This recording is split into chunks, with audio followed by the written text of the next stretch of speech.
በድጋሚ እንዴት ውላችኋል ተመልካቾች? ይህ የኢትዮጵያ ቴሌቪዥን ነው። 7 ሰዓት ሆኗል። ዜና ኢትዮጵያ ተጀምሯል። አበይት ጉዳዮቻችንን እናስቀድማለን።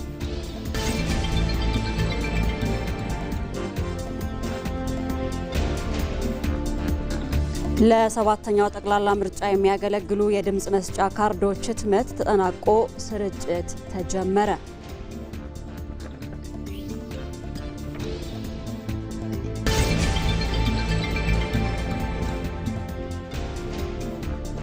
የሰባተኛው ጠቅላላ ምርጫ የድምጽ መስጫ ቀን 6 ቀናት ብቻ ቀርተውታል። የብልጽግና ፓርቲ የምርጫ ቅስቀሳ ማጠቃለያ መርሃ ግብር በተለያዩ አካባቢዎች ተከናውኗል።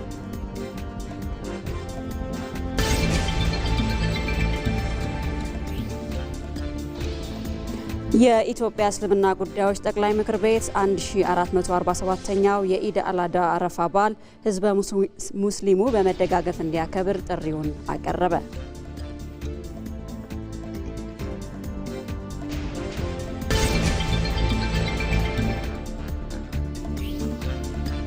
ከውጭ አሜሪካ ለወታደሮች የደህንነት ስጋት ተፈጥሯል በሚል በኢራን ላይ የፈጸመችው አዲስ ጥቃት በመካከለኛው ምስራቅ አዲስ ውጥረት ፈጥሯል።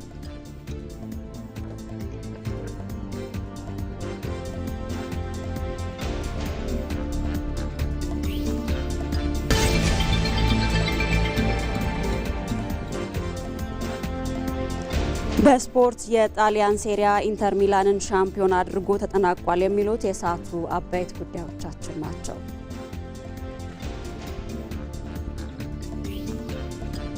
ከዜናዎቹ ጋር ነጻነት ፍቅሩ ነኝ። አብራችሁን ቆዩ። የአረፋ በዓል ከመንፈሳዊነቱ ባሻገር ማህበራዊ ትስስርን የሚያጠናክሩ መረዳዳትን የሚያጎሉና ለሀገር ሰላምና ልማት መሰረት የሚጥሉ እሴቶች የሚንጸባረቁበት ነው። የኢትዮጵያ እስልምና ጉዳዮች ጠቅላይ ምክር ቤትም ይህንን መሰረት አድርጎ የሚከበረውን 1447ኛው የኢድ አል-አድሃ አረፋ በዓል ህዝበ ሙስሊሙ በመደጋገፍ እንዲያከብር ጥሪውን አቅርቧል። እድሉ ፈቀደ ተጨማሪ አለው። በሀገር አቀፍና በዓለም አቀፍ ደረጃ በታላቅ ድምቀት የሚከበረው የኢድ አል-አድሃ የአረፋ በዓል የታላቁ ነቢይ የኢብራሂምን ጽናትና የመታዘዝ ታሪክ የሚያስታውስ ታላቅ መንፈሳዊ ክንውን ነው። ይህ ክስተት ለፈጣሪ የመገዛትን ብቻ ሳይሆን ለበጎ ዓላማ መስዋዕትነት የመክፈልን ትርጉም ያስተምራል። የአረፋ በዓል ከመንፈሳዊነቱ ባሻገር ማህበራዊ ትስስርን የሚያጠናክሩ መረዳዳትን የሚያጎሉና ለሀገር ሰላምና ልማት መሰረት የሚጥሉ እሴቶች የሚንጸባረቁበት ዕለትም ጭምር ነው። ኢድ አል-አድሃ የአረፋ በዓል በሙስሊሙ ማህበረሰብ ዘንድ ትልቅ ስፍራ የሚሰጠው ታላቅ በዓል ነው። በዓሉ ነቢዩ ኢብራሂም ለፈጣሪያቸው ያላቸውን ፍጹም ታማኝነትና መታዘዝም ያሳዩበትም ጭምር ነው። የኢትዮጵያ እስልምና ጉዳዮች ጠቅላይ ምክር ቤትም ይህንን መሰረት አድርጎ የሚከበረውን 1447ኛው የኢድ አል-አድሃ አረፋ በዓል ህዝበ ሙስሊሙ በዓሉን በመደጋገፍ እንዲያከብር ጥሪውን አቅርቧል። ቢስሚላህ ራህማን ራሂም አዩሃ ልሙስተሚዑን አልኪራም አወለን ኡሐይኩም ቢተህየት ልእስላም ወህየ ተህየቱ ዳሪ አህል ሰላም አቁሉ ለኩም አሰላሙ ዓለይኩም ወረሕመቱላሂ ወበረካቱ። የተከበራችሁ ውድ ማዕመናን እንኳን ለ1447ኛው ዓመተ ሂጅራ ለ2018 ዓመተ ልደት የአረፋን በዓል እንኳን በሰላም አደረሰን አደረሳችሁ። አልሐምዱሊላህ። በዓሉ እንደሚታወቀው የሐጅ ወር ነው፣ የመታዘዝ ወር ነው፣ የመተዛዘን ወር ነው፣ የእኩልነት ወር ነው፣ የነጻነት ወር ነው። ከዚህ አንጻር በዓሉን ስናከብረው እንደተለመደው ብቻ ሳይሆን በተለያየ ምክንያት በችግር ላይ ያሉ ወገኖቻችንን እስላም ክርስቲያን ሳንለይ የሰው ልጅ በመሆኑ መረዳዳት፣ መደጋገፍ፣ መተባበር ይኖርብናል። ይህ የመረዳዳትና የመደጋገፍ እሴት ከሀገር ሰላምና ልማት ጋር የተያዘ ነው። ሰላም በሌለበት አምልኮን በነጻነት መፈጸምም ሆነ ልማትን ማረጋገጥ አይቻልም። የአረፋ በዓል ምዕመናን ስለ ሀገር ሰላምና መረጋጋት በጋራ የሚጸልዩበት፣ ለአብሮነትና ለውይይት ቅድሚያ የሚሰጡበትም ወቅት ነው። እስልምና የሚያስተምረው ሁሌም ሰላም ነው። ከየሰላቱ በኋላ የምናደርገው ዱዓ ምንድን ነው? አላሁማ አንተ ሰላም ወሚንከ ሰላም ፈአሒና ረበና ቢሰላም ወአድኽልና ዳረከ ዳረ ሰላም ነው የምንለው። ስለዚህ ከምንም በላይ ከማንም በላይ ቅድሚያ እስልምና የሚሰጠው ለሰላም ነው። በተለይም በአሁኑ ወቅት ኢትዮጵያ እያካሄደች ባለቻቸው ታላላቅ የልማት ስራዎች ላይ ለነገ ትውልድ የሚበጀውን መስራት የዚህ ትውልድ አደራ ነው። ልማትን መደገፍ፣ ለልማቱ ማገዝ፣ ለዚች ሀገር ይበጃል የተባለው ነገር ለሁሉ ነገር ላይ ሙስሊሙ ህብረተሰብ ሆነ ሌላው ኢትዮጵያ ህዝብ እኛ ዛሬ ነገ ኃላፊዎች ስለሆን ለመጪው ትውልድ ለልጆቻችን ጥሩን ሀገር አስወርሰን ማለፍ ግድ ስለሚል ይህ ደግሞ አላህ Subhanahu Wa Ta'ala ወቁል ኢዕመሉ ፈሰየረ አላሁ ዐመለኩም ወረሱሉሁ ወልሙእሚኑን እናንተ ስሩ አላህ ስራችሁን አላህ ያያል፣ ነብያት ያሉ ሙእሚኖች ያሉ አላህ። ስለዚህ ሁላችንም በሀገር ሰላም፣ በሀገር ልማት፣ በአንድነት፣ በአብሮነት ላይ መስራት አለብን። አደራ እንላለን። በዓሉ የሰላም፣ የልማት፣ የአንድነት፣ የአብሮነት እንዲሆን እንመኛለን። የአረፋ በዓል ሃይማኖታዊ ስርዓትን ከመፈጸም ባለፈ የመረዳዳት የሰላምና የልማት እሴቶች ጎልተው የሚወጥኑበት አጋጣሚ ነው። ይህንን መልካም እሴት በዓመቱ ሙሉ ተግባራዊ በማድረግ ለሀገር ግንባታና ለትውልድ እድገት ማዋል የቀረበም አደራ ጭምር ነው። በነገው ዕለት የሚከበረው የኢድ አል-አድሃ አረፋ በዓል ምክንያት በማድረግ በአዲስ አበባ በቂ የቀንድ ከብት አቅርቦት አለ። በሸጎሌ የቀንድ ከብት ገበያ የሚገኘውን ግብይት ባልደረባችን ኤዶሚያስ ንጉሴ ተመልክቶታል።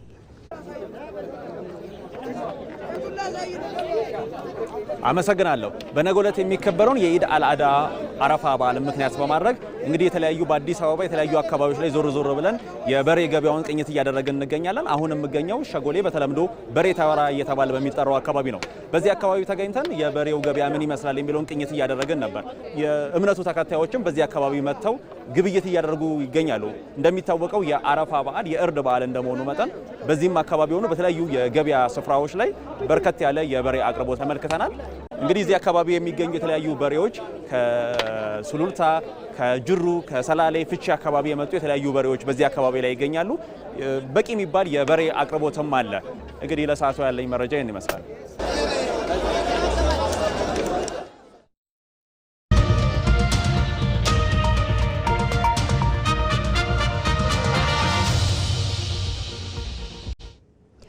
የሰባተኛው ጠቅላላ ምርጫ የድምጽ መስጫ ቀን 6 ቀናት ብቻ ቀርተውታል። ምርጫ በሰለጠነ ማህበረሰብ ውስጥ የስልጣን መፎካከሪያ ብቻ ሳይሆን እጅግ የላቀና የሰላማዊ የሀሳብ ፍልሚያ መድረክ ነው። ይህ ፍልሚያ በጉልበት የበላይነት ሳይሆን በእውቀት በራዕይና በአማራጭ ፖሊሲዎች ላይ የተመሰረተ ነው። ሀሳብን በሀሳብ መርታት ሲቻልና የሽንፈትንም ሆነ የአሸናፊነትን ውጤት በጸጋ መቀበል ሲለመድ ምርጫ እውነተኛ መልክ ይይዛል። ሀገርን በጽኑ መሰረት ላይ ትገነባለች። በምርጫ ላይ ትኩረት ወዳደረጉ ዘገባዎቻችን እናልፋለን። አብራችሁን ቆዩ። ወደ ቀዳሚው ዜናችን እናልፋለን። ለሰባተኛው ጠቅላላ ምርጫ የሚያገለግሉ የድምጽ መስጫ ካርዶች ህትመት ተጠናቆ ወደ ኢትዮጵያ መግባታቸውንና ስርጭት መጀመሩን የኢትዮጵያ ብሔራዊ ምርጫ ቦርድ ይፋ አድርጓል። የቦርዱ ሰብሳቢ ሜላትወርቅ ኃይሉ በሰጡት መግለጫ ቦርዱ ለሰባተኛው ጠቅላላ ምርጫ እያከናወናቸው ያሉ የቅድመ ምርጫ ዝግጅቶችንና የድምጽ መስጫ ቀንን በተመለከተ ማብራሪያ ሰጥተዋል። ሰብሳቢዋ በመግለጫቸው ለምርጫው እጅግ አስፈላጊ የሆኑ የድምጽ መስጫ ካርዶች የህትመት ስራቸው ተጠናቆ ወደ ኢትዮጵያ የገቡ ሲሆን በአሁኑ ወቅትም ወደ ተለያዩ አካባቢዎች የማሰራጨት ስራ እየተከናወነ ይገኛል። ከእጩዎች ምዝገባ ጋር በተያያዘም ከጥር 1 ቀን ጀምሮ ቦርዱ ባበለጸገው ዘመናዊ የቴክኖሎጂ መተግበሪያ አማካኝነት የእጩዎች ምዝገባ ሲከናወን መቆየቱን ሰብሳቢዋ አስረድተዋል። ምርጫው ዲሞክራሲያዊና ግልጽ እንዲሆን ለማድረግ የፖለቲካ ፓርቲዎች የፖሊሲ አማራጮቻቸውንና ፕሮግራሞቻቸውን ለሕዝብ የሚያስተዋውቁባቸው 19 የክርክር መድረኮች መዘጋጀታቸውንም ቦርዱ በመግለጫው ይፋ አድርጓል። ብሔራዊ ምርጫ ቦርድ የቅድመ ምርጫ ዝግጅቶችን እያጠናቀቀ ሲሆን ቀጣይ ሂደቶችን በተመለከተም ለሕዝብ መረጃ መስጠቱን እንደሚቀጥል ተገልጿል። ምርጫው የሁሉንም ተሳትፎ ያረጋገጠ እንዲሆን ለማስቻል ለ114 የሲቪል ማህበረሰብ ድርጅቶች የምርጫ ግንዛቤ ፈጠራ ስራ እንዲሰሩ የገንዘብ ድጋፍ የተደረገ ሲሆን 55 የታዛቢነት ስራ የሚሰሩ የሲቪል ማህበረሰብ ድርጅቶችም ከቦርዱ እውቅና አግኝተው ወደ ስራ መግባታቸው ተገልጿል። በሂደቱ ላይ የፖለቲካ ፓርቲዎች ያላቸውን ተሳትፎ ለማጠናከርም ፓርቲዎችን ወክለው የሚንቀሳቀሱ ከ220 ሺህ በላይ የፓርቲ ወኪሎች በቦርዱ እውቅና ተሰጥቷቸዋል። በተመሳሳይ የምርጫውን ሂደት ለዓለም አቀፉና ለሀገር ውስጥ ማህበረሰብ ተደራሽ ለማድረግ 1814 ጋዜጠኞች የምርጫ ዘገባን ለመስራት ተመዝግበዋል። የምርጫውን ፍትሐዊነት ለማረጋገጥም በሁሉም የምርጫ ጣቢያዎች ገለልተኛ ሆነው የተመረጡ ቅሬታ ሰሚ አካላትን የመመዝገብና ለፓርቲዎች የማሳወቅ ስራ ተከናውኗል። በሂደት ላይ የሚያጋጥሙ ማናቸውም ቅሬታዎች በፍጥነት ለመፍታትም ህዝቡ የ6214 የ6214 አጭር የጥሪ መስመር ቁጥርን በመጠቀም ጥቆማና ቅሬታ ማቅረብ እንደሚችል ተጠቁሟል። በድምጽ መስጫ ቀን ሰኞ ዕለት ከወሳኝ አገልግሎቶች ሰጪ ተቋማት ውጪ ስራ ዝግ መሆኑንም የኢትዮጵያ ብሔራዊ ምርጫ ቦርድ በመግለጫው አስታውቋል። ዘገባው የመቅደላዊት ደረጀ ነው። አዲስ አበባ ባለፉት ጥቂት ዓመታት የደረሰችበት ከፍታ የብልጽግና ፓርቲ ሀገርን የት ሊያደርስ እንደሚችል ያሳየ ነው አሉ የፓርቲው ስራ አስፈጻሚ አባልና የከተማዋ ከንቲባ አዳነች አበቤ። የብልጽግና ፓርቲ የምረጡኝ ቅስቀሳ ማጠቃለያ መርሃ ግብር በአዲስ አበባ መስቀል አደባባይ በርካታ ደጋፊዎቹ በተገኙበት ተካሂዷል። ይመራደም ተጨማሪ አለው። ኢትዮጵያውያን መንግስታቸውን ሊመሰርቱ ሀገራቸውን ሊያጸኑ የሚመራቸውን ፓርቲ ድምፅ በመስጠት ሊመርጡ እነሆ 6 ቀናት ብቻ ቀርተዋል። ለዚሁ ለሰባተኛው ጠቅላላ ምርጫ የምረጡኝ ቅስቀሳ ሲያከናውን የቆየው የብልጽግና ፓርቲ በአዲስ አበባ ደረጃ በመስቀል አደባባይ የማጠቃለያ መርሃ ግብር አካሂዷል። የምረጡኝ ቅስቀሳ ማጠቃለያውም በርካታ የፓርቲው ደጋፊዎች፣ አመራሮችና እጩ ተወዳዳሪዎች የተሳተፉበት ነው። የብልጽግና ፓርቲ ስራ አስፈጻሚ አባልና የአዲስ አበባ ከተማ ከንቲባ አዳነች አበቤ በምርጫ ሂደቱ እየተገነባ ያለው በምርጫ ብቻ የሚል ጽኑ ዲሞክራሲያዊ ስርዓት ነው ሲሉ መልእክታቸውን አስተላልፈዋል። ይህ ሂደት በምርጫ ድምጽ የመስጠት ሂደት ብቻ አይደለም። ይልቁንም ሀገራችን ኢትዮጵያ የተረጋጋ የፖለቲካ ስርዓትን የማጽናት፣ ዘላቂ ሰላምን የማረጋገጥ፣ የተጀመሩትን የልማት ስራዎች የማስቀጠል ጽኑ መንገድና ሂደት ነው። ስልጣን በምርጫ እንጂ በጉልበት ወይም ደግሞ እንደ ቅርጫ የሚከፋፈል አለመሆኑን ዲሞክራሲያዊ ስርዓት የምናጸናበት፣ ህዝባችን የስልጣን እውነተኛ ባለቤት መሆኑን የምናስመሰክርበት፣ የፖለቲካ ስልጣን ከህዝብ ይሁንታ ውጪ ሊታሰብ እንደማይገባው አዲስ ምዕራፍ ከፋችም ነው። የብልጽግና ፓርቲ እስካሁን ድረስ በምርጫ ሂደቱ በንቃት እየተሳተፈ ያለው የስልጣን ሉዓላዊ ባለቤት ህዝብ መሆኑን በጽኑ ስለሚያምን ነው። ብልጽግና የመንግስት ስልጣንን እያለው ብሎ ስልጣን በሌላ መንገድ ለመቀጠል ፈጽሞ አያስብም። ለዚህ ነው ዳግም ምረጡን እያል ሌትና ቀን የምንጎተጉታችሁ። እንድትመርጡን እናንተን ለማሳመን በብዙ መንገድ እየሰራን ያለነው ከናንተ ድምጽ ውጪ ዳግም ወደ ስልጣን መመለስ የምንችልበት ምንም መንገድ እንደሌለ ስለምናምን ነው። የብልጽግና ፓርቲ ሀገርን የመምራት እድል ባገኘባቸው ያለፉት ጊዜያት ያሳካቸውንና የልማት ጉዞውን የፓርቲው ስራ አስፈጻሚ አባሏ ከንቲባ አዳነች አበቤ በስፋት አንስተዋል። አዲስ አበባ ባለፉት ጥቂት ዓመታት የደረሰችበት የእድገት ከፍታ የብልጽግና ፓርቲ ኢትዮጵያን ለማበልጸግ ያለውን ራዕይ አፍ አውጥታ አውርታለች፣ አሳይታለች። የኮሪደር ልማት ስራችን ከተማዋን ከማጽዳት ከማስዋብ ገጽታችንን ከፍ ከማድረግ ባለፈ ክብር አጎናጽፎናል። ዓለም ኢትዮጵያ ኢትዮጵያ፣ አዲስ አበባ አዲስ አበባ ማለት የጀመረበት አዲስ ምዕራፍ ተከፍቷል። ህልማችን ኢትዮጵያን ማበልጸግ ነው። ኢትዮጵያን ወደ ብልጽግና ማማ ማውጣት ነው። ስለዚህ በቀጣይ ብንመረጥ ይሄንን እጥፍ ድርብ አድርገን እንሰራዋለን። አንተኛም 24/7 መርሃችን ተጠናክሮ ይቀጥላል። አዳዲስ የሥራ ባህል ገንብተናል። እሱን እናሰፋለን፣ እናጠናክራለን። በቅንነትና በታማኝነት እናገለግላችኋለን። ራሱ የመስቀል አደባባይን ጨምሮ ታላላቅ ሜጋ ፕሮጀክቶችን ማሳካት የቻለው የብልጽግና ፓርቲ ይህንን ጉልበት በቀጣይም ለሀገር ግንባታ እንደሚጠቀምበት እያሳወቀ ነው።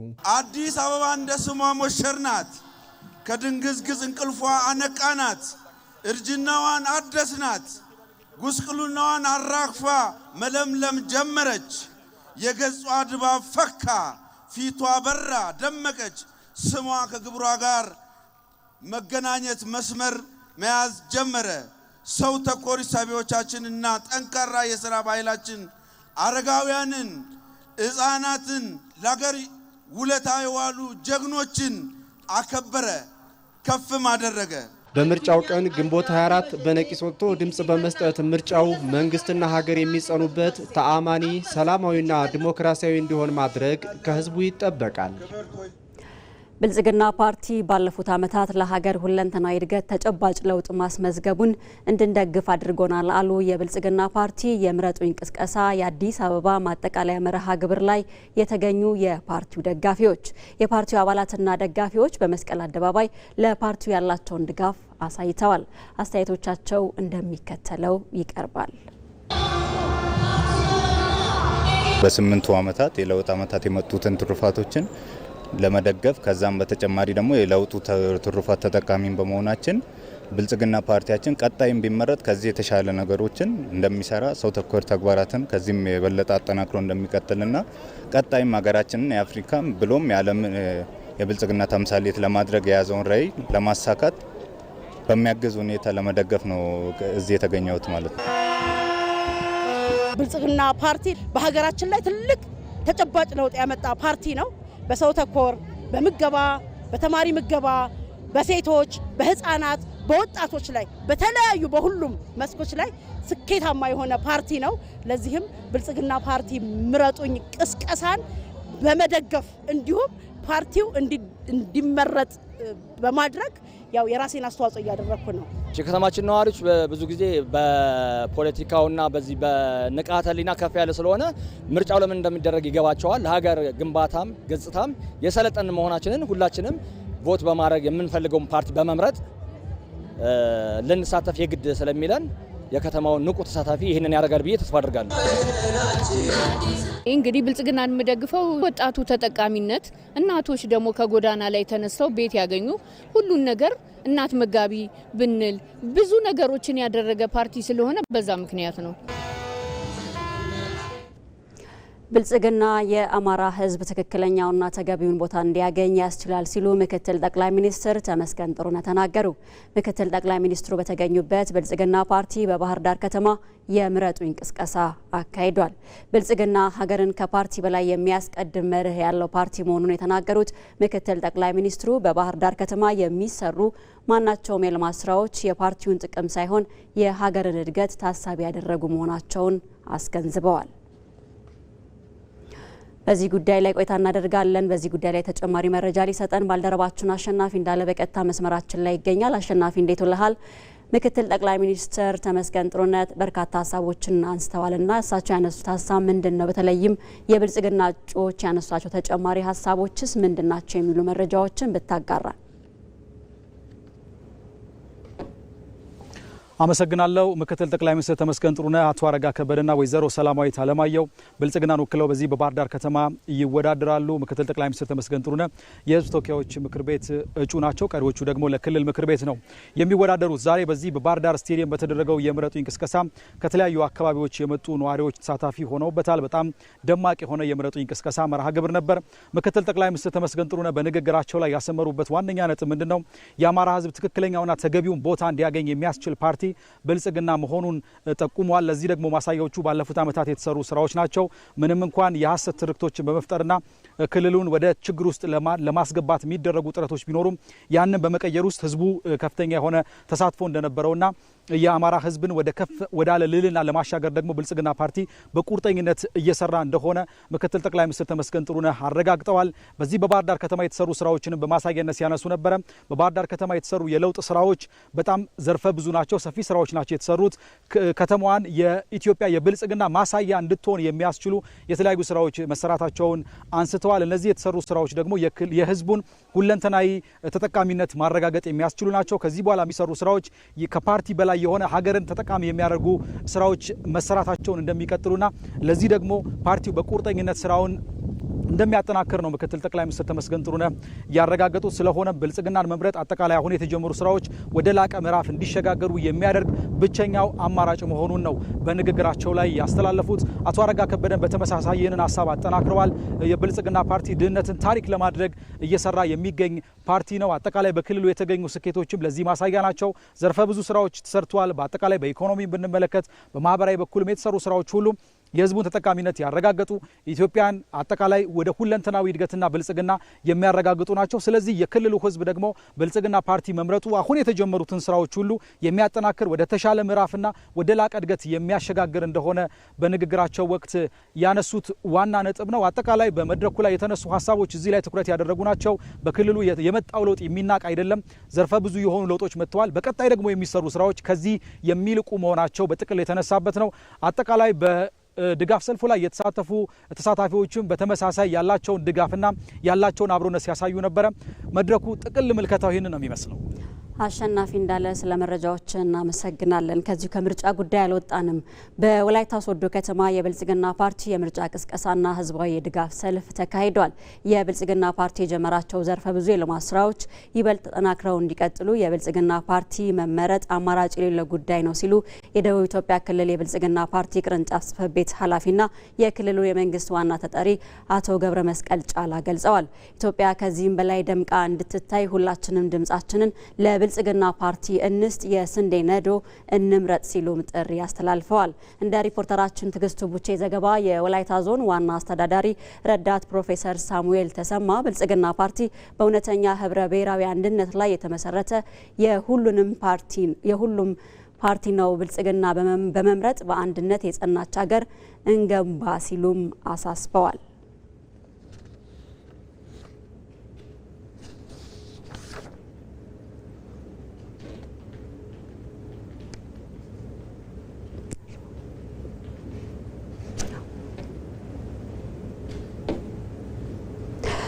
በድምጻቸው ቀጣይ እድላቸውን ለመወሰን ዝግጁ መሆናቸውን የሜታ ሮቢ ወረዳ ነዋሪዎች ተናገሩ። በምዕራብ ሸዋ ዞን የሜታ ሮቢ ወረዳ ነዋሪዎች በሰባተኛው ጠቅላላ ምርጫ በንቃት በመሳተፍ ቀጣይ የሚያስተዳድራቸውን ፓርቲ ለመምረጥ ተዘጋጅተዋል። አሊ ደደፎ ተጨማሪ አለው። ግንቦት 24 ለኢትዮጵያውያን እድገትና ሰላም የሚተጋ ፓርቲ በዲሞክራሲያዊ መንገድ በመምረጥ ዜጎች በራሳቸው እድል መንግስት የሚመርጡበት ዕለት ነው። አካላሚ ብየ ከናቲ እንደ አንድ ኢትዮጵያዊ የራሴን ድምፅና የሀገሬን እድል የመወስንበት ግንቦት 24ን በጉጉት እየተጠባበቅኩ ነው። የእኔንም ሆነ የሀገሬን ጥቅም የሚያስከብርልኝን ፓርቲ ለመምረጥ ዝግጁ ነኝ። ምርጫውን ሰላማዊ እንዲሆን የአካባቢዬን ጸጥታም ለማስከበር ተዘጋጅቻለሁ። ለምርጫው ተዘጋጅቻለሁ። ግንቦት 24 በጠዋት ተነስቼ ይበጃል፣ ሀገሬን ያስተዳድራል የሚለውን ፓርቲ ለመምረጥ ዝግጁ ነኝ። በዲሞክራሲያዊ ምርጫ የተመረጠ መንግስት የኢትዮጵያን ብሔራዊ ጥቅም ማስጠበቅ እድገቷን እንዲያፋጥንና ሰላሟ እንዲረጋገጥ የሚችል በመሆኑ የዜጎች ተሳትፎ ወሳኝ ነው። ምርጫ ማለት የምንፈልገውን ፓርቲ መምረጥ የምንችልበት ስርዓት ነው። እኔም ለሀገሬ ይሆንልኛል ይበጀኛል የሚለውን የፖለቲካ ፓርቲ ለመምረጥ ዝግጁ ነኝ። የሀገራችንን ሰላም፣ ዲሞክራሲና ልማት የሚያስጠብቅ መንግስት ለመምረጥ ተዘጋጅተናል። የኢትዮጵያን ዲሞክራሲና አንድነት አስጠብቆ የሀገሬን ብሔር ብሔረሰብ እኩልነት በማረጋገጥ በቀጣይ የሚመራንን መንግስት በራሴ ተነሳሽነትና ፍላጎት ለመምረጥ ተዘጋጅቻለሁ። በአካባቢያችን የምርጫውን ክርክር በንቃት ስለተከታተልን ግንቦት 24 ወጥተን ለመምረጥ ተዘጋጅተናል። ለሰባተኛው ጠቅላላ ምርጫ ስኬት የበኩላቸውን አስተዋጽኦ ለማድረግ መዘጋጀታቸውን የገለጹት ነዋሪዎቹ በህዝብ ድምፅ ከሚወሰን ዲሞክራሲያዊ ምርጫ ውጪ የመንግስት ስልጣን ለመያዝ ሌላ አማራጭ እንዳሌለ ነው የተናገሩት። ዘገባው የምዕራብ ሸዋ ዞን የኮሙኒኬሽን ጽሕፈት ቤት ነው። ኢትዮጵያ የምታካሄደው ሰባተኛው ጠቅላላ ምርጫ ፍትሐዊና ሰላማዊ ሆኖ መጠናቀቅ የኢትዮጵያን ዲፕሎማሲያዊ ግንኙነት ይበልጥ የሚያጠናክር ይሆናል። በዲሞክራሲያዊ ምርጫ የሚመሰረት መንግስት በዓለም አቀፍ ዲፕሎማሲያዊ ግንኙነት ላይ ደግሞ ተቀባይነቱ ከፍ ያለ ነው። አስማረ ብርሃኑ በጉዳዩ ላይ ተጨማሪ ዘገባ አለው። መጪው ግንቦት 24 ቀን 2018 ዓ.ም ኢትዮጵያ የምታካሄደው 7ኛው ጠቅላላ ምርጫ በሀገሪቱ የፖለቲካና ኢኮኖሚያዊ ታሪክ ላይ አዲስ ምዕራፍ ለመክፈት እየተቃረበ ነው። የዚህ ምርጫ ስኬታማነት በሀገር ውስጥ ዲሞክራሲያዊ ስርዓት ለመገንባት ካለው ፋይዳ ባሻገር ከሀገር ድንበር የሚሻገር እጅግ ከፍተኛ የጂኦፖለቲካዊ ትርጉምም አለው። ምክንያቱም በሰላማዊና ፍትሐዊ መንገድ የሚጠናቀቅ ምርጫ የህዝብ እውነተኛ ይሁንታና የውስጥ ቅቡልነት ያለው መንግስት ለመመስረት ያስችላል። የውስጥ ፖለቲካዊ መረጋጋትና የህዝብ አመኔታ ደግሞ አንዲት ሀገር በዓለም አቀፍ መድረክ ላይ ለምታካሄደው የዲፕሎማሲያዊ ግንኙነት ጉዞ እንደ ዋና የጀርባ አጥንት ሆኖ ያገለግላል። ከዲፕሎማሲ አንጻር ስናይ ጠቀሜታው አንደኛ ቅቡልነት ነው። የትኛውም ህጋዊ ወይ ደግሞ የህዝብ ይሁንታ ያላገኘ መንግስት ዓለም አቀፍ መድረክ ላይ ቅቡልነት አያገኝም። ቅቡልነት ሳጣ ደግሞ ዓለም መንግስታት፣ ሌሎች ተቋማት ያንን መንግስት ወደሚፈልጉት መንገድ ማዘዝና ለራሳቸው ጥቅም ማዋል ይፈልጋሉ። ሁለተኛ ክሪቲካል የሆኑ ጉዳዮችም ራሱ ከዛ መንግስት ጋር ለመፈራራም፣ ለማነጋገር፣ እርዳታ ለመስጠት ይቸገራሉ ማለት ነው። ምክንያቱ ዓለም አቀፍ ግንኙነት የሚካሄደው ከሀገረ መንግስት ጋር ነው። ከሀገረ መንግስት ደግሞ በራሷ የማይዳሰስ አካል ስለሆነች የምትወከለው በመንግስት ነው። ውክልናው ትክክለኛ መሆን አለበት ማለት ነው። ስለዚህ ምርጫ መንግስትም የሀገር ውክልናን ይሰጣል ማለት ነው። በአሁኑ ወቅት የዓለም የፖለቲካ ሁኔታ እጅግ ተለዋዋጭ፣ ዋልታ ረገጥና ፈታኝ እየሆነ መጥቷል። በዚህ ውጥረት በበዛበት ዓለም አቀፋዊ ምህዳር ውስጥ የኢትዮጵያን ብሔራዊ ጥቅምና ተጠቃሚነት ማረጋገጥ የሚቻለው አስተማማኝና ጥንካሬ ያለው የባለብዙ ወገን ዲፕሎማሲን እውን ማድረግ ሲቻል ብቻ ነው። ይህንን ለማሳካት ደግሞ መጪው የ7ኛው ጠቅላላ ምርጫ ውጤትና ሂደቱ እንደ ትልቅ የዲፕሎማሲ ካርድ ሆኖ ያገለግላል። ኢትዮጵያ የምትታወቅበት የመልቲላትራል ዲፕሎማሲ ወገኖችን የዲፕሎማሲ ወገን የማብዛት የዲፕሎማሲ አጀንዳን የማብዛት ያ ፍላጎቱ አለ ማለት ነው። እነኚህ ጉዳዮች ከምርጫው ጋር ተያይዞ በጣም ወሳኝነት አላቸው። ለምን ስፔሲፊካሊ አሁን በዚህ ጊዜ የዓለም አቀፍ ሁኔታ በጣም እየተቀያየረ ነው የሚገኘው። የፖለቲካ አስተላለፎች በጣም በየጊዜው የሚቀያየሩ ናቸው። በዓለም አቀፍ ሁኔታ ውስጥ ደግሞ የሚፈጠሩ ክስተቶችም የኢትዮጵያን ዕጣ ፈንታ የሚወስኑ ጉዳዮች ስለሆነ እኛ እንደ ዜጋ ተረጋግተን ይሄንን ምርጫ በተሳካ ሁኔታ መጨረሱ የኢትዮጵያን አቅም የኢትዮጵያን ዜጎች ጥያቄ የሚመልስ የኢትዮጵያን አቅም በሆርን ኦፍ አፍሪካም በዓለም አቀፍ ደረጃም የሚያጠነክር መሆኑን መረዳት ይቻላል ማለት ነው። ከዲፕሎማሲው ጎን ለጎን ምርጫው ከሀገሪቱ ማክሮ ኢኮኖሚና የልማት ጉዞ ጋር በቀጥታ የተያያዘ ነው። በዲሞክራሲያዊ ምርጫ የህዝብ ይሁንታን ያገኘ መንግስት መመስረት ኢትዮጵያ ከዓለም አቀፍ የፋይናንስ ተቋማት ጋር ያላትን ግንኙነት ይበልጥ ጤናማ፣ ግልጽና አስተማማኝ ለማድረግ ትልቅ በር ይከፍታል። በህዝብ የተመረጠ መንግስት መቃወምም አለመቀበልም ስለማይችሉ ተቋማት ጋር የሚኖረን ግንኙነት ስራ ትልቅ ይሆናል ማለት ነው። ምርጫ ከዓለም አቀፍ የፋይናንስ ተቋማት ጋር ለመስራት በዘላቂነት በአመኔታ ላይ የተመሰረተ ስራ ለመስራት በጣም ይጠቅማል። ከታሪክና ስትራቴጂካዊ አቀማመጥ አንጻር ስንመዝናትም ኢትዮጵያ ሰፊ ህዝብ ያላት ታላቅ ሀገር ከመሆኗ ባሻገር የአፍሪካ ህብረት መቀመጫና በተለያዩ መድረኮች ላይ የጥቁር ህዝቦችና የአፍሪካ ወካይ ድምፅ ሆና የኖረች ሀገር ናት። የአፍሪካ ወካይ ድምፅ መሆን ነው። የአፍሪካ ወካይ ድምፅ በምንልበት ጊዜ ምንድነው በጣም ብዙ ጊዜ ሲነሳ የነበረው ኢትዮጵያ ባላት የቆዳ ስፋት፣ ባላት የሰው ሀብት ብዛት፣ ባላት የዲፕሎማሲ ልምድ፣ ባላት የስቴት ኔቸር በዓለም አቀፍ ደረጃ አፍሪካን መወከል የምትችል ድምፅ ሀገር ነች ተብሎ ስለሚታሰብ ነው። ስለዚህ ለዛ በጣም ኮንትሪቢዩት የሚያደርግ ስለሆነ ምርጫው በዚህ ውስጥ ትልቅ ሚና አለው ማለት ነው። ይህንን ታሪካዊ አህጉራዊና ዓለም አቀፋዊ የልዕልና ሚናዋን አጠናክሮ ለማስቀጠል የቤት ስራን ከውስጥ መጀመር ግድ ይላል።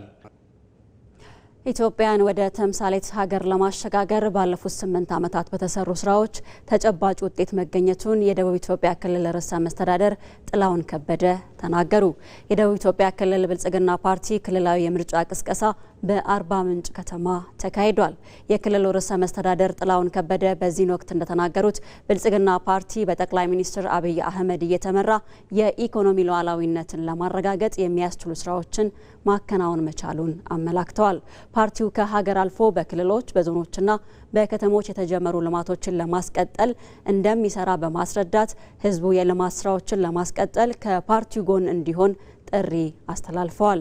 የጋሞ ዞን ዋና አስተዳዳሪ ደምስ አድማሱ ከለውጡ መንግስት በኋላ በአዲስ ምዕራፍ ጉዞ ከተጀመረ በኋላ ኢትዮጵያ እንድታንሰራራ ያደረጉ ድሎች መመዝገባቸውን ተናግረዋል። የረጅም ጊዜ የመልማት ጥያቄዎች ምላሽ እንዲያገኙ ያስቻሉ የግብርና ልማት ስኬታማ ስራዎችና ማህበራዊ ልማቶች መሰራታቸውንም ተናግረዋል። የአርባ ምንጭ ከተማ ከንቲባ መስፍን መንዛ በበኩላቸው ባለፉት 8 ዓመታት ያለሙ ጸጋዎች እንዲገለጹና የቱሪዝም ልማቱ እንዲነቃቃ ያደረጉ ስራዎች መከናወናቸውን ጠቅሰዋል። ከንቲባው አክለውም በፓርቲው መሪነት ለአርባ ምንጭ ከተማ ይበልጥ የማንሰራራት እድል መፈጠሩን ገልጸው በጋራ ተያይዘን የተጀመሩ ልማቶችን ለማስቀጠል እንተጋለን ሲሉ ተናግረዋል። ብልጽግናን የምንደግፈው ለረጅም ጊዜ የልማት ጥያቄዎች ምላሽ የሰጠ ፓርቲ በመሆኑ ነው ሲሉ የተናገሩት ደግሞ የመርሃ ግብሩ ተሳታፊዎች ናቸው። ሪፖርተራችን ተመስገን ተስፋዬ እንደዘገበው በመርሃ ግብሩ ከፍተኛ የመንግስት የስራ ኃላፊዎችና ከየመዋቅሩ የተውጣጡ የፓርቲው ደጋፊዎች ተገኝተዋል።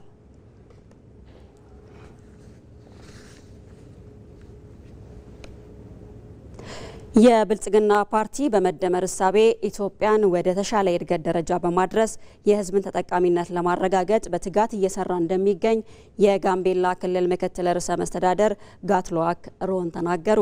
በጋምቤላ ክልል ኢትዮጵያን ወደ ተምሳሌት ሀገር በሚል መሪ ሀሳብ የብልጽግና ፓርቲ የምርጫ ቅስቀሳ የማጠቃለያ መርሃ ግብር ተካሂዷል። የጋምቤላ ከተማና የአካባቢው ነዋሪዎችም ለፓርቲው ያላቸውን ድጋፍ በህዝባዊ ሰልፍ ገልጸዋል። በመርሃ ግብሩ ላይ የተገኙት የጋምቤላ ክልል ምክትል ርዕሰ መስተዳደር ጋትሉአክ ሮን የብልጽግና ፓርቲ ሀገራዊ እድገትን በማስቀጠል የህዝቡን ሁለንተናዊ ተጠቃሚነት እውን ለማድረግ እየሰራ ይገኛልም ብለዋል። የጋምቤላ ከተማ አስተዳደር ዋና ከንቲባ ቱት ጆክ በበኩላቸው የብልጽግና ፓርቲ የገባውን ቃል ወደ ተግባር በመቀየር የህዝቡን የልማት ጥያቄዎች በመመለስ ላይ ይገኛልም ብለዋል። ሪፖርተራችን ሚፍታ አብዱል ቃድር እንደዘገበው በተመሳሳይ በክልሉ የብልጽግና ፓርቲ የምረጡኝ ቅስቀሳ የማጠቃለያ መርሃ ግብር በአኝዋ ዞን፣ በኑዌር ዞንና በማጃንግ ዞን በተለያዩ ወረዳዎች በርካታ የፓርቲው ደጋፊዎችና የክልሉ ከፍተኛ አመራሮች በተገኙበት ተካሂዷል።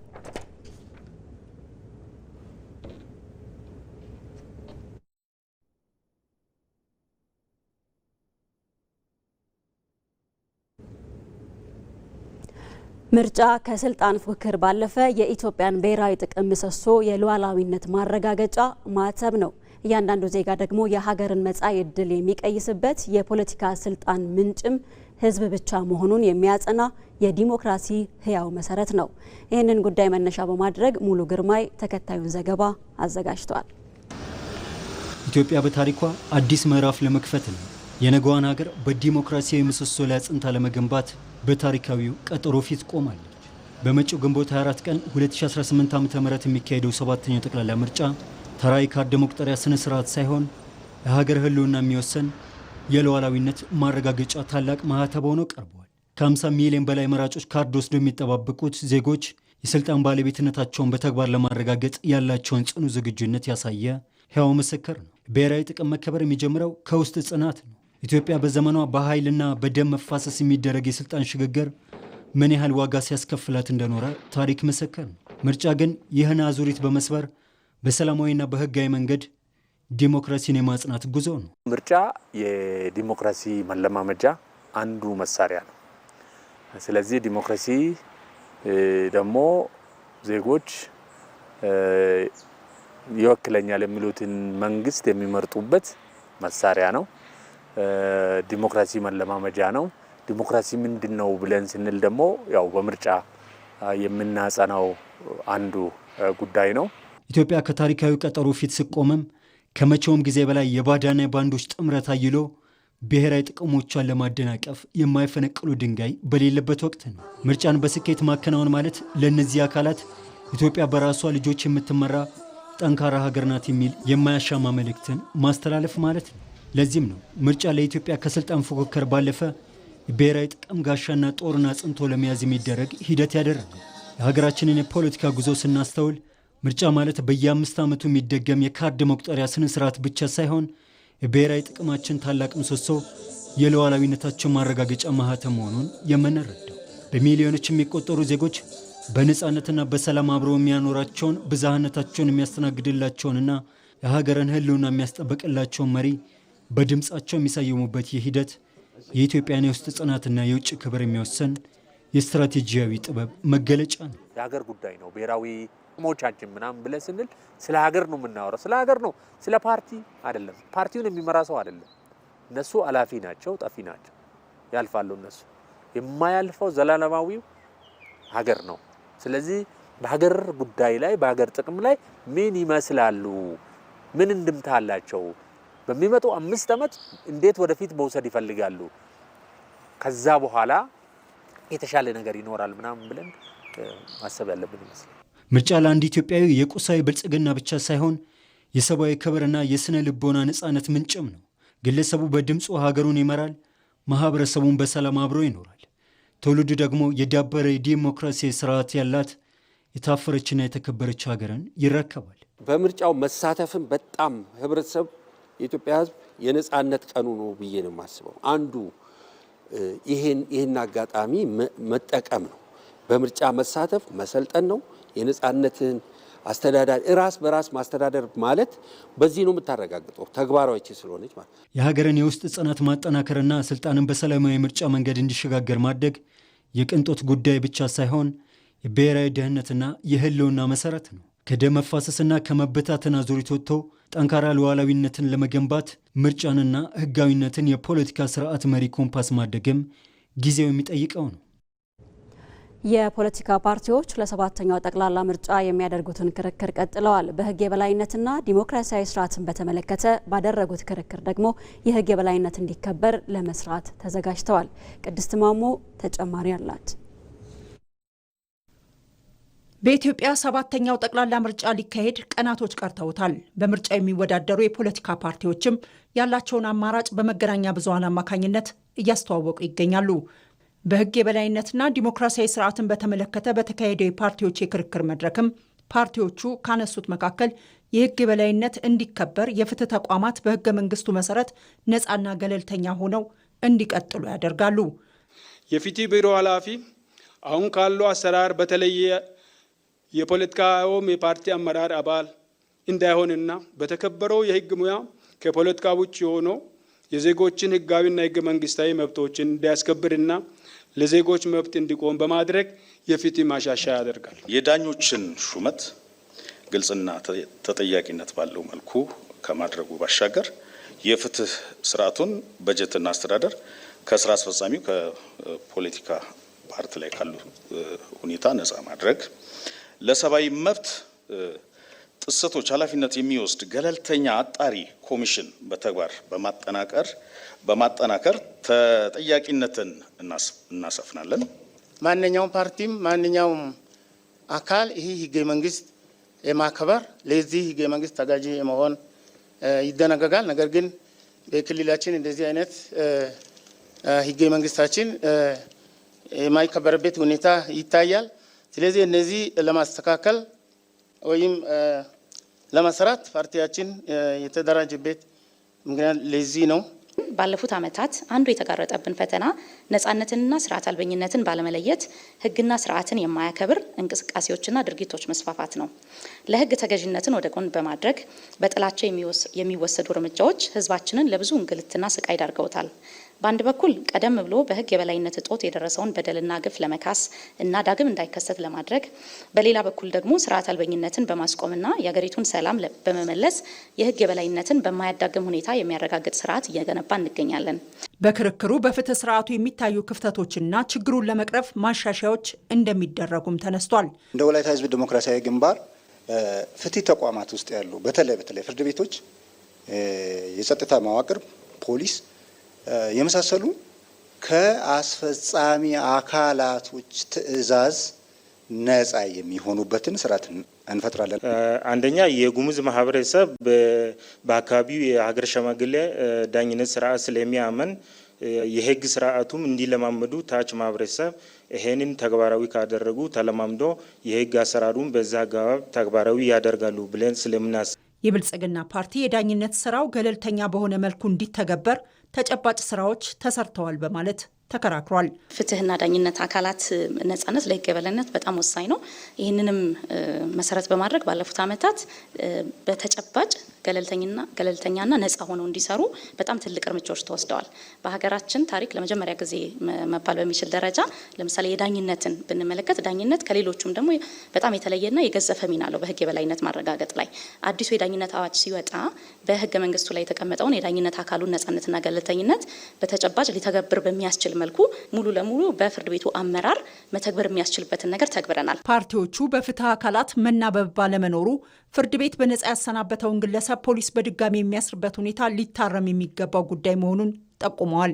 ፍርድ ቤት ነፃ ነህ ብሎ የለቀቀውን ፖሊስ ያለ ከልካይ ሲያስር እያየን ስለሆነ ይሄንን የአሰራር ስርዓት ነው እኛ የምናሻሽለው። ይሄንን አሰራር ስርዓት በህጉ ላይ የተቀመጠ ብቻ ኢምፕሊመንት እንዲደረግ ሲሆን ይሄ የደከመ አሰራር ይቀረፋል። ፌዴራል መንግስቱም በክልሎች ጉዳይ ጣልቃ አይገባም። በዛ መስፈርት መሰረት ክልሎች ቀጥታ የሚፈጽሙትን ራሳቸው ይፈጽማሉ። አሁን ግን በዛ አፈጻጸም ላይ ችግሮች አሉ። የፍትህ ስርዓቱን በተቀናጀ አሰራር ለመደገፍ እየሰራ መሆኑን የብልጽግና ፓርቲ ተወካይ አስታውሰው ከተፎካካሪ ፓርቲዎች ለተነሳው ጥያቄም እንዲህ ይመልሳሉ። አንድ ሰው በአንድ ወንጀል ነፃ ነው ማለት ከሁሉም ወንጀል ነፃ ነው ማለት አይደለም። በሌላ ወንጀል ተጠርጥሮ ተፈልጎ ሊያዝ ይችላል። ይሄ ሲባል ግን ያለአግባብ የሆኑ እስሮች የሉም ማለት አይደለም፣ አሉ። እነዚህ ነገሮች ሲፈጠሩ በምን አይነት ስርዓት ነው የምንከታተለው የሚለው ነው ወሳኙ። ባለፉት ዓመታት አንድ ትልቅ ለውጥ የመጣበት ጉዳይ ቢኖር እስረኞችን በስር ላይ የሚገኙ ሰዎችን በሁሉም ተቋማት ለምሳሌ አቃቤ ሕግ በፖሊስ እስር ያሉ ሰዎችን እያየ ተገቢውን ማስተካከያ እንዲደረግ በጣም የተሻለ ስርዓት ተዘርግቷል። በክርክሩ የብልጽግና የመላው ሲዳማ ዲሞክራሲያዊ አንድነት፣ የጉሙዝ ህዝቦች ዲሞክራሲያዊ ንቅናቄና የወላይታ ህዝብ ዲሞክራሲያዊ ግንባር ተሳትፈዋል። በኢትዮጵያ የተፈጠረው ሰፊ የፖለቲካ ምህዳር የሴቶች ተሳትፎ እንዲያድግ አስችሏል። አሁን ላይ በዲሞክራሲ ሂደት ደግሞ በጽናት መስራትንና ከፍተኛ የፖለቲካ ብቃትን በሚጠይቁ የኃላፊነት ቦታዎች ላይ በርካታ ሴቶች ወደፊት እየመጡ ነው።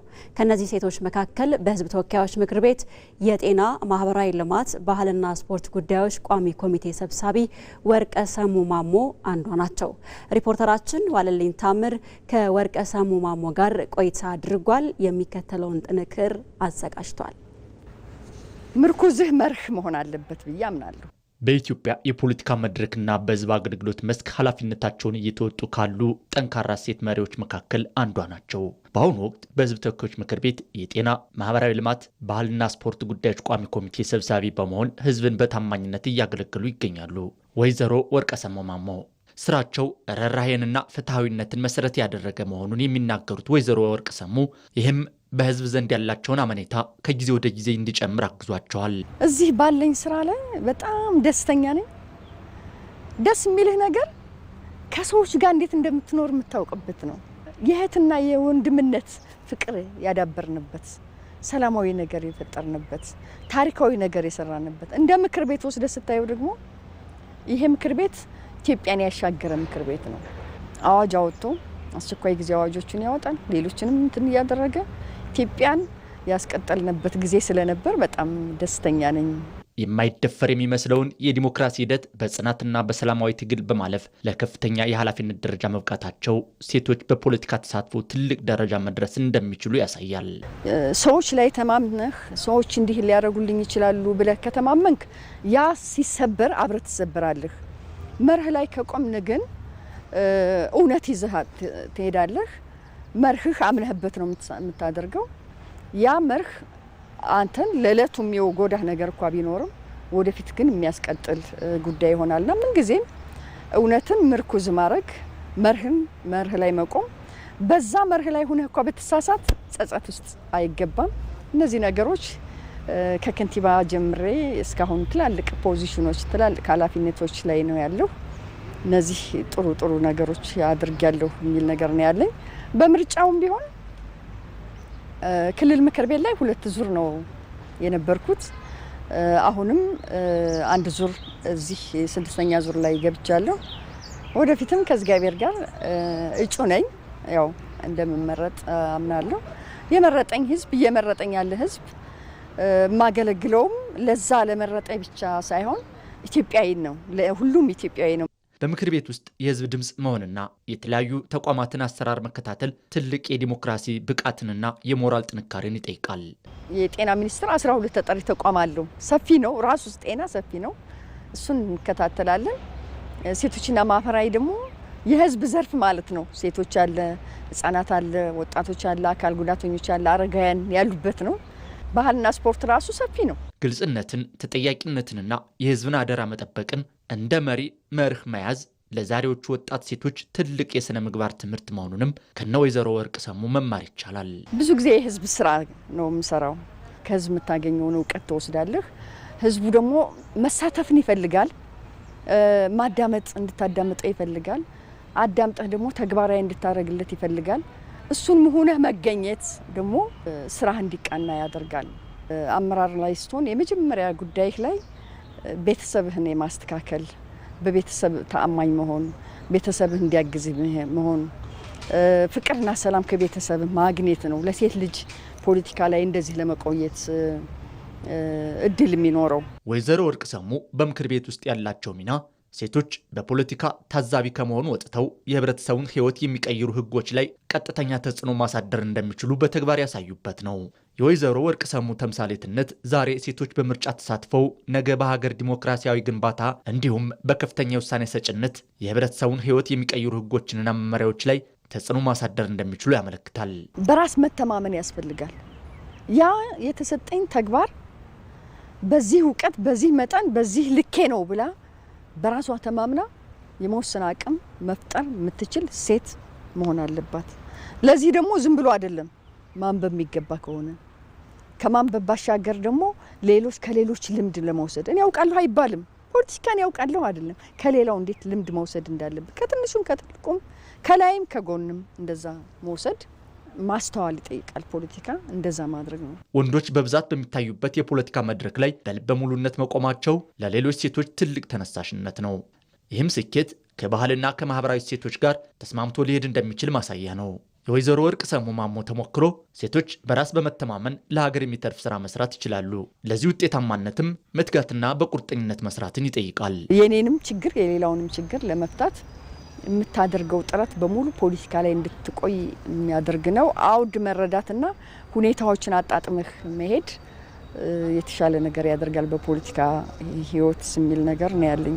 ከሀገሪቱ ህዝብ ከግማሽ በላይ የሚሆነውን ቁጥር የያዙት ሴቶች ማህበራዊና ኢኮኖሚያዊ ጫናዎችን አልፈው በውሳኔ ሰጭነት ደረጃ መገኘትና በሰላማዊ ትግልና በንግግር የሚያምኑ ሴት መሪዎች መብዛት ለሀገራዊ ሰላምና መግባባት ትልቅ አስተዋጽኦ አለው።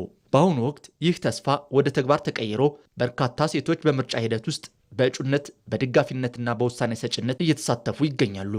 ምርጫውም ሰላማዊ ዴሞክራሲያዊ ሆኖ ሀገር የምናቀናበት ኢትዮጵያን ከፍ የምናደርግበት ጊዜ እንዲሆን እመኛለሁ። የሴቶች በፖለቲካው መድረክ መሳተፍም የኢትዮጵያን እድገት ይበልጥ ፈጣንና ፍትሐዊ ያደርገዋል።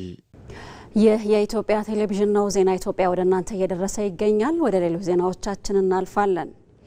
የኢትዮ ቴሌኮም ባለ አክሲዮኖች በሰነደ መዋለ ንዋዮች ገበያ ላይ በይፋ መገበያየት ሊጀምሩ ነው። ኢትዮ ቴሌኮም ቀደም ሲል ለሕዝብ ክፍት አድርጎት የነበረውን የ10 በመቶ የአክሲዮን ድርሻ ምዝገባና ማጣራት በስኬት በማጠናቀቅ ባለ አክሲዮኖች አክሲዮኖቻቸውን በኢትዮጵያ ሰነደ መዋለ ንዋዮች ገበያ ላይ በይፋ እንዲገዙ፣ እንዲሸጡና እንዲያስተዳድሩ ማድረጉን ይፋ አድርጓል። የኢትዮ ቴሌኮም ዋና ስራ አስፈጻሚ ፍሬሕይወት ታምሩ እንደገለጹት ባለ አክሲዮኖች አክሲዮኖቻቸውን በሕግ አግባብ የመሸጥ የመግዛትና በስጦታ የመስጠት መብታቸው የተጠበቀ ሲሆን ይህ ሂደት የዜጎችን የሀብት ባለቤትነት የሚያረጋግጥ ታሪካዊ ምዕራፍ ነው። በዚህ መሰረትም 47377 ሀገር በቀል ዜጎች በአጠቃላይ 10.7 ሚሊዮን አክሲዮኖችን የገዙ ሲሆን ከነዚህ ውስጥ ደግሞ 45366 የሚሆኑት የብሔራዊ መታወቂያና የኬዋይሲ መረጃዎችን ሙሉ በሙሉ በማሟላት የዲጂታል ባለቤትነት ማረጋገጫዎችን አግኝተዋል።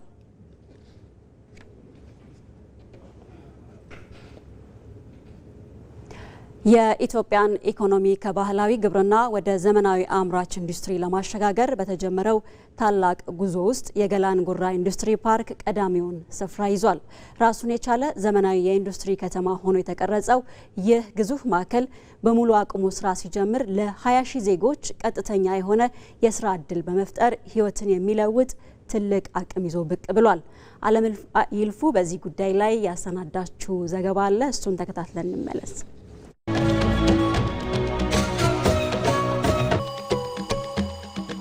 የገላን ጉራ ኢንዱስትሪ ፓርክ የአዲስ አበባ ከተማ አስተዳደር በኢንዱስትሪ ልማት ዘርፍ ካከናወናቸው ስትራቴጂካዊ ፕሮጀክቶች መካከል ቀዳሚውንና ታላቁን ስፍራ ይዛል። የኢትዮጵያን የኢኮኖሚ ምሰሶ ከባህላዊ ግብርና ወደ ዘመናዊ አምራች ኢንዱስትሪ መዋቅር ለማሸጋገር ለታለመው ታላቅ ጉዞም ገላን ጉራ አንደኛው የልህቀት ማማና የቴክኖሎጂ መገናኛ ነጥብ ሆኖም ያገለግላል። መንግስት ለዘርፉ የሰጠውን የላቀ ትኩረት በሚያሳይ መልኩ በገላን ጉራ ኢንዱስትሪ ፓርክ ግንባታ ላይ 10 ቢሊዮን ብር የሚጠጋ ከፍተኛ ኢንቨስትመንት ፈሷል። በ93.9 ሄክታር መሬት ላይ ያረፈው ይህ ግዙፍ ኢንዱስትሪ መንደር ከማምረቻ ሼዶች ባለፈ ራሱን የቻለ ዘመናዊ የኢንዱስትሪ ከተማ ሆኖ ተቀርጿል። ፓርኩ አልባሳትና ጨርቃ ጨርቅን ጨምሮ የምግብ ማቀነባበሪያ፣ የኮንስትራክሽን ግብአቶችና ቆዳ፣ ኤሌክትሮኒክስ እንዲሁም ደግሞ ፋርማሲዩቲካል ንዑስ ዘርፎችን በአንድ ላይ ያቀፈ ነው። በውስጡም 29 ዘመናዊ የማምረቻ ህንፃዎችን፣ የምርምር ስልጠና ማዕከላትና የንግድ የሎጂስቲክ መሰረተ ልማቶች እንዲሁም ሰራተኞችና ባለሀብቶች ምቹ ህይወት እንዲመሩ የሚያስችላቸውን ሆቴሎች፣ አፓርትመንቶችና የህፃናት ማቆያዎችን ጭምር አካቷል። ፓርኩ በሙሉ አቅሙ ስራ ሲጀምር እስከ 20 ሺህ ለሚሆኑ ዜጎች ቀጥተኛ የስራ ዕድል በመፍጠርም የዜጎችን ህይወት የመለወጥ ግዙፍ አቅም አለው። የገላን ጉራ ስኬት በሀገር አቀፍ ደረጃ ተግባራዊ እየተደረገ ያለው የማኑፋክቸሪንግ ኢንዱስትሪ ትስስር ስትራቴጂ ጋር ቀጥተኛ ቁርኝት ያለውም ነው። ኢትዮጵያ ቀደም ሲል ዘርፉን ተብትበው የነበሩትን የመሰረተ ልማት ጉድለት፣ የፋይናንስ እጥረትና የፕሮጀክት አስተዳደር ማነቆችን በመበጣጠስ አዲስ የታሪክ ምዕራፍ ላይ ከፍታለች። በተለይም ኢትዮጵያ ታምርት ብሔራዊ ንቅናቄ በአምራች ዘርፉ ላይ የነበሩ የአመለካከትና የአሰራር ችግሮችን በመቀየር ፋብሪካዎች በሙሉ አቅማቸው እንዲያመርቱና የሀገር ውስጥ ምርት በዜጎች ዘንድ ቀዳሚ ምርጫ እንዲሆን በማድረግ በኩል ትልቅ ሀገራዊ መነቃቃት ፈጥሯል። ይህ ንቅናቄ በከተሞችና በገጠር መካከል ያለውን የኢኮኖሚ ትስስር በማጠናከርም ሚዛናዊ የሆነ የኢንዱስትሪ እድገት እንዲመዘገብ በማድረግ ላይ ይገኛል። ኢትዮጵያ በኢንዱስትሪ ዘርፍ የጀመረችው ይህ ለውጥ ግልጽ የሆኑ ግቦችና ቁጥራዊ መለኪያዎችም አሉት። በ2030 የአፍሪካ የብልጽግና ተምሳሌት የመሆንና በ2045 ደግሞ ከዓለማችን ከሚገኙ 10 ግዙፍ ኢኮኖሚዎች መካከል አንዷ የመሆን ታላቅ ራዕይን ሰንቃለች። ይህንን ለማሳካትም ደግሞ የኢንዱስትሪ ዘርፉን በየዓመቱ በ22.9 በመቶ ማሳደግ፣ የዘርፉን ድርሻ ከጠቅላላ ሀገራዊ ምርት ወይም ጂዲፒ አሁን ካለበት ደረጃ ወደ 35.9 በመቶ ማድረስ ነው። የገላን ጉራ ኢንዱስትሪ ፓርክ ኢትዮጵያን ከጥሬ ዕቃ አቅራቢነትና ከገቢ ምርት ጥገኝነት ወጥታ ወደ አምራችነትና የቴክኖሎጂ ባለቤትነት ለማሸጋገር ያላትን ጽኑ ቁርጠኝነት የሚያሳይ ሕያው ምስክር ነው። ፓርኩ የአዲስ አበባን የኢንዱስትሪ ገጽታ ከመቀየር አልፎ በኢትዮጵያ የተመረተ የሚለውን ስም በዓለም አደባባይ በማንገስ ኢትዮጵያን ወደ ላቀ የኢኮኖሚ ከፍታ የሚያሸጋግር የብልጽግና ድልድይ ነው። ኢትዮጵያ ታምርት፣ ኢትዮጵያ ትበልጽግ የሚለው ቃልም በገላን ጉራ ምድር ላይ በተግባር እየታየ ያለ ሀቅ ነው። በመጨረሻም ስፖርት። የጣሊያን ሴሪያ የ2025 እና 26 የውድድር ዓመት ኢንተር ሚላንን ሻምፒዮና አድርጎ ተጠናቋል። የውድድር ዓመቱ ክስተት ክለብ የሆነው ኮሞን በታሪኩ ለመጀመሪያ ጊዜ የአውሮፓ ቻምፒዮንስ ተሳታፊ መሆኑን ሲያረጋግጥ፣ ሮማም በተመሳሳይ ወደ ሻምፒዮናው ሊጉ የተመለሰበት ሆኗል።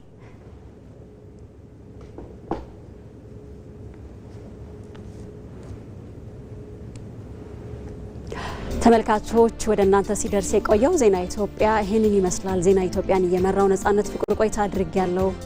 መልካም ጊዜ ይሁንላችሁ።